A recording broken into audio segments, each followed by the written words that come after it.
Let us solve this question. An alternating voltage is represented by this instantaneous expression. We know the standard expression for any sinusoid is some x is equal to xm sine omega t if there is an angle plus or minus theta. Right now there is no angle is given, that's why I am writing a standard equation. If it is a voltage, it will be V. If it is a current, it will be I. Now what is the first thing asked? What is the maximum value of this? If you just directly compare these two, you will get what's the maximum value of this. Xm is a maximum. So here the maximum value is 282.8 is maximum. That's it.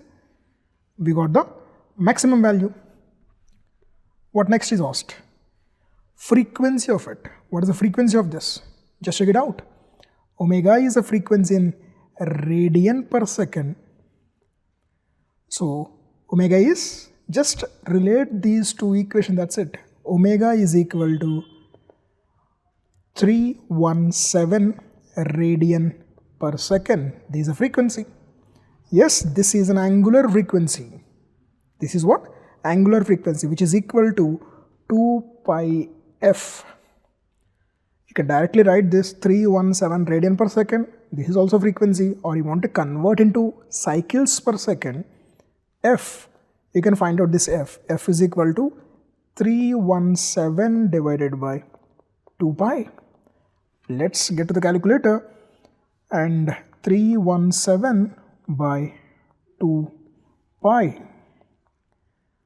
equals 50.45 hertz or cycles per second, anything, cycles per second. So 50 cycles, 50.45 cycles to be more precise, in 1 second of time. That's what frequency in both radians as well as in hertz. You have done it. Now let's come to the third aspect. What is the third aspect? Time period. We know time period capital T is equal to 1 by f. Simply whatever you got here, just take the inverse of it. Just take the inverse. Answer inverse is this time period.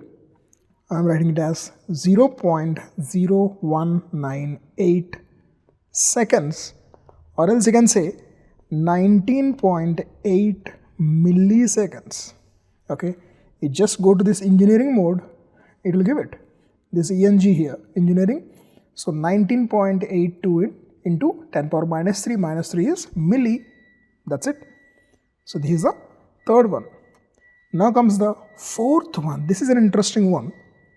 Mostly there is a chance that you will be trapped here for the fourth one. It is asked for value of V when t is equal to 1.8 millisecond. So simply substitute here, in place of this t, is substitute 1.8 into 10 power minus 3. Okay, but be careful, this is sine radian per second, this time is in seconds, so this will be in theta in radians you will get, not in degrees. So you have to set your calculator mode. Right now is in degrees, so set the calculator mode to radians.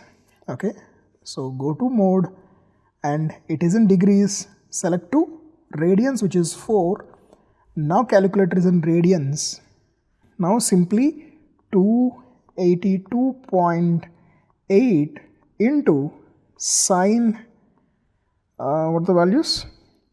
317 into 1.8 into 10 power minus 3 for milli. Answer. So value is 152.75 volts. Because it is said voltage, so unit will be volts. This will be the value because sinusoid is changing continuously. So at one particular time, at t is equal to this much milliseconds, what will be the magnitude? The magnitude is something close to 152. The maximum value is how much? Maximum value is 282. So 152 value will be the when t is equal to 1.8 milliseconds. Understood? Calculator mode setting is very important here. If you keep it in degrees, you'll get completely wrong answer. Okay?